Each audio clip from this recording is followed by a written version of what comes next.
شام 20 نوامبر سال 2022 بر اثر سوختار در یک انبار گلها در مرکز شهر مسکو دست کم 7 نفر 6 ساکن روسیه و یک شهروند تاجیکستان به هلاکت رسیده است. برای شناسایی جسدهای سوخته قربانیان باید تشخیص طبی و دادگاهی گذرانیده شود.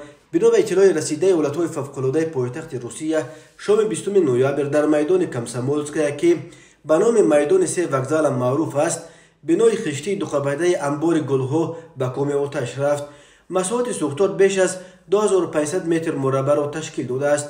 پیش روی علنگه آتش را ساعت 18:20 گرفتند، ولی سوختار تنها ساعت 10 شب پاره فرو نشانده شد. گفته می شود در فرو نشاندن سوختار در انبار شرکت گلپروری و گلفروشی نووا فلور بیش از 1000 نفر و 35 ماشین سوختار نشانی و حتی یک قطار روی آهن سوختار نشانی جلب کرده شده است. به نجات بخشان میسر شد که 7 نفر دیگر را از مرگ نجات دهند. بنا به خبرها در سال 2019 در انبارهای امین شرکت نووا فلور بیش از 20 مورد رعایت نکردن قاعده های ضد سوختار را آشکار کردند. این شرکت را به مبلغ 150,000 روبل و نفر مسئولش را به مبلغ 6,000 روبل جریمه بسته بودند.